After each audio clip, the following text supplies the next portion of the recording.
Good morning. What will you do about youth unemployment? Two of my family have not been able to find jobs or training. They feel a sense of hopelessness. Are they to be a lost generation? Whose policies will give them hope and faith in our government? Thank you. Helen Jimmerson wants to know how are you going to give hope to the young unemployed? David Mundell for the Conservatives. Well, in 1997, Jim Murphy made his maiden speech on youth unemployment in the House of Commons. Yet last year, youth unemployment for those people employed for out of work for more than a year rose by 325%. I don't think that there can be more telling indictment on 13 years of Labour government. What the Conservatives want to do is to support young people into work. Give them the tools, give them the support to get them into work and play a useful role in society. We want to ensure that there are jobs in our country by stopping Labour's jobs tax, and we want to build on the work that young people do in the community. Thank you. Alistair Carmichael for the Liberal Democrats.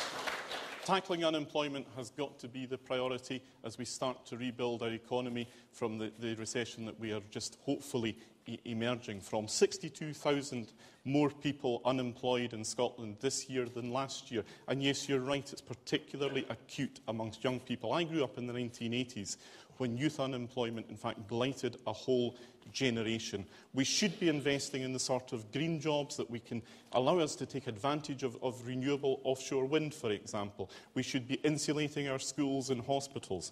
We should be bringing extra out-of-use homes back into use. These are the things that we can do to create jobs which are long-lasting and permanent and which give Scottish young people a future. Thank you. For the SNP, Alex Salmond. Well, I say to Helen, I mean, there are 48,000 youngsters between 18 and 24 are unemployed in Scotland now.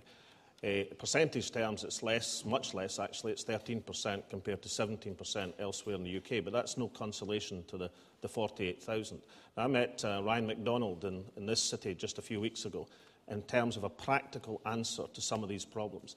And Ryan is somebody whose company went bust in the construction industry, but he was able, through a scheme that we run called Adopt an Apprentice, to move on to a new company, and that's what he's doing at the present moment. He's working and going to complete his apprenticeship. Now, it's not going to solve the whole problem, but practical measures such as that are making a difference. It's made a difference to Ryan, and it can make a difference to thousands of other youngsters.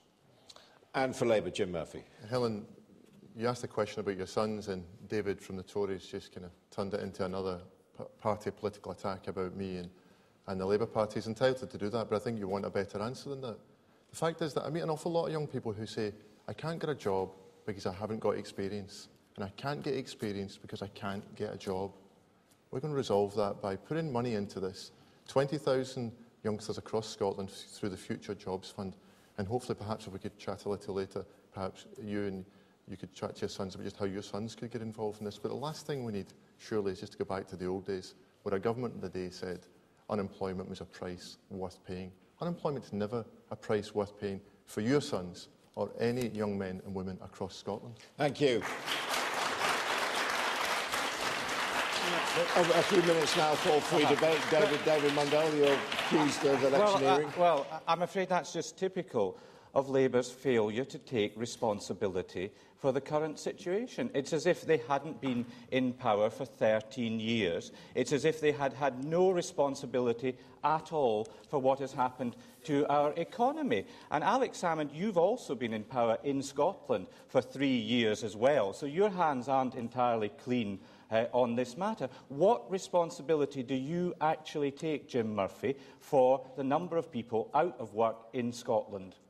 Well, David, there are more people in work in Scotland today, 200,000 more than when your party left power in Scotland. That's really very clear. And I am genuinely proud of a measure like the national minimum wage. Your party said it would cost 1 million jobs and opposed it.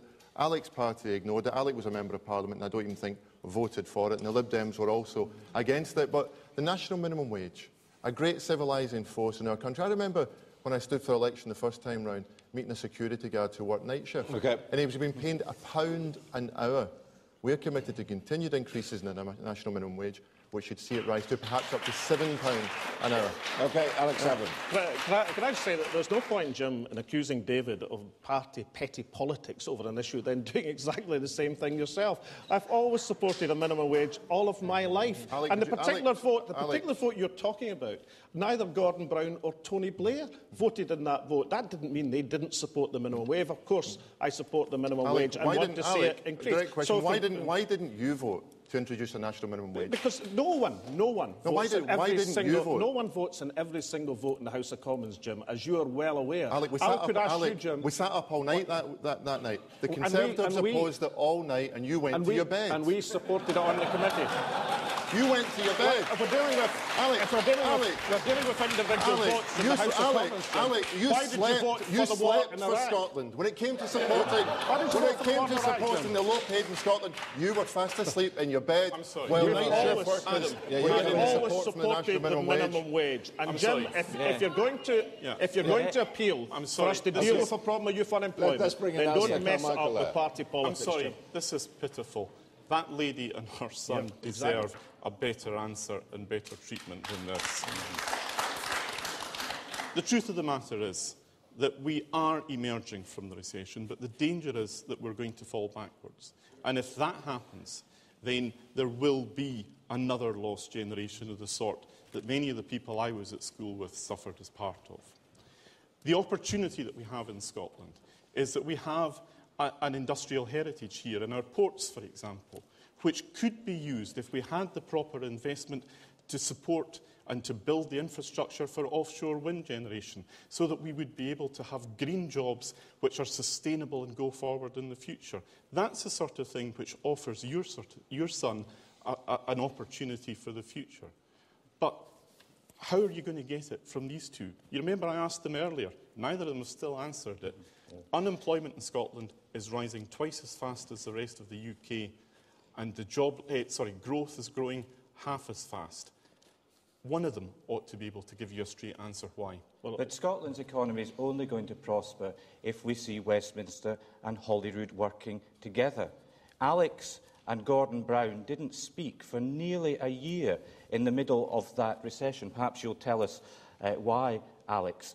I think it was due to the sort of political legacy that exists between Labour and the SNP. But if we don't get our two governments working together for the benefit of the people of Scotland, then I'm afraid, Helen, you know, the prospects for your son are much diminished. We've got to work together. It's in everybody's interest. Well, let's talk about working together.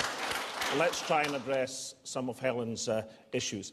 There are the possibility, indeed, what we've done is have practical answers to youth unemployment. It hasn't been the whole answer, Helen, but it's made a difference. There are 20,000 modern apprenticeships in Scotland this year, more than ever before. And despite the fact that Jim and I just had a political spat, it doesn't stop us working on these issues or supporting each other with practical schemes.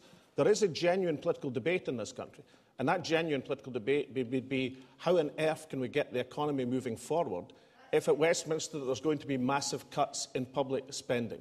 So let's work together on the practical issues that can help individual people, but let's also have a political debate about the future direction of this country. Helen, I think obviously election time is a point where we all emphasise our disagreements. But I've tried as Secretary of State for Scotland over the past 18 months to try and strike a different tone outside of the election.